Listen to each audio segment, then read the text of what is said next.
യഥാർത്ഥത്തിൽ അമ്മയിൽ നടന്നത് ഒരു ഒളിച്ചോട്ടമായിരുന്നു.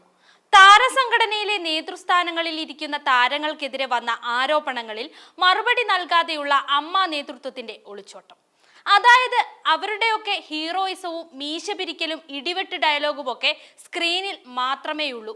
യഥാർത്ഥ ജീവിതത്തിൽ ഇവരെല്ലാം വെറും കോമഡി കഥാപാത്രങ്ങൾ മാത്രമാണ്. മുകേഷ്, സിദ്ദിഖ്, ഇടവേള ബാബു, ബാബുരാജ് തുടങ്ങി സംഘടനയിലെ പ്രബലർക്കെതിരെ എല്ലാം ആരോപണങ്ങൾ ഉയർന്നിരിക്കുകയാണ്. ആരോപണങ്ങൾ പരിശോധിക്കുമെന്നോ അച്ചടക്ക നടപടി സ്വീകരിക്കുമെന്നോ ഒന്നും പ്രതികരിക്കാതെ വിഷയത്തിൽ നിന്നും ഒളിച്ചോടുകയാണ് സ്ക്രീനിലെ നായകന്മാർ മുഴുവനും. പേടിത്തൊണ്ടന്മാരെന്നാണ് സോഷ്യൽ മീഡിയ ഇവരെ ഇപ്പോൾ വാഴ്ത്തുന്നത് തന്നെ.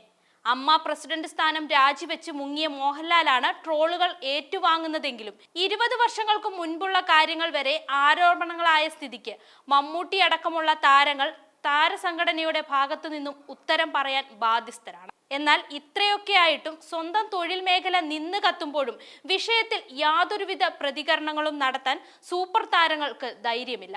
എന്താണ് ഇതുകൊണ്ടൊക്കെ മനസ്സിലാക്കേണ്ടത്? എന്തിനായിരുന്നു ഇങ്ങനെയൊരു സംഘടന എന്നതാണ് ഇപ്പോഴത്തെ സംശയം. സംഘടനയുടെ തലപ്പത്തില്ലെങ്കിലും സ്വന്തം തൊഴിൽ മേഖലയിൽ ഉയരുന്ന ആരോപണങ്ങളിൽ പ്രതികരിക്കാൻ മമ്മൂട്ടി അടക്കമുള്ളവർക്ക് ഉത്തരവാദിത്തമുണ്ട്. സംഘടനയുടെ തലപ്പത്തുണ്ടായിരുന്ന മോഹൻലാൽ ചോദ്യങ്ങളൊന്നും നേരിടാൻ തയ്യാറാകാതെ ഒളിച്ചോടിയിരിക്കുകയാണ്.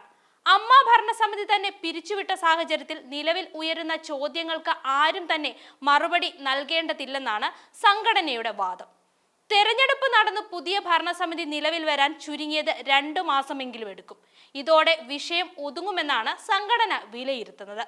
സെപ്റ്റംബറിൽ ഹേമ കമ്മിറ്റി റിപ്പോർട്ട് ഹൈക്കോടതിയുടെ പരിഗണനയിൽ വരുന്നതിനാൽ കോടതി ചോദ്യങ്ങൾ ഉന്നയിക്കുകയാണെങ്കിൽ അതിൽ നിന്നും ഒഴിവാകാനും ഈ സൂപ്പർ താരങ്ങളെ ഈ ഒരു മാറ്റം സഹായിക്കും. സിനിമയിൽ സ്ത്രീകൾക്കെതിരെ ഇത്രയധികം അതിക്രമങ്ങൾ നടന്നുവെന്ന വിവരം പുറത്തു വരുമ്പോൾ അതിനെയെല്ലാം എതിർത്ത് കുറ്റാരോപിതരെ സംരക്ഷിക്കുന്നവർ സ്വന്തം തൊഴിലിടത്തിൽ കാലങ്ങളായി ഇത്തരം സംഭവങ്ങൾ നടക്കുമ്പോൾ അതിനെയെല്ലാം നേരെ കണ്ണടച്ചു. അതുകൊണ്ട് തന്നെ സ്ഥാനമാനങ്ങൾക്ക് അതീതമായി മോഹൻലാൽ, മമ്മൂട്ടി എന്നിവർ ചോദ്യങ്ങൾ നേരിടാൻ ബാധ്യസ്ഥരാണ്. പക്ഷേ ഇവരുടെ മൗനം സൂചിപ്പിക്കുന്നത് സിനിമയിൽ മാത്രമേ ഇവർക്ക് ഹീറോയിസം ചെയ്യാൻ സാധിക്കൂ എന്നാണ്. ഈ വീഡിയോ നിങ്ങൾക്ക് ഇഷ്ടമായാൽ ലൈക്ക് ചെയ്യുക. കൂടുതൽ വീഡിയോകൾക്കായി യോഗനാഥം ന്യൂസ് ചാനൽ സബ്സ്ക്രൈബ് ചെയ്യുക.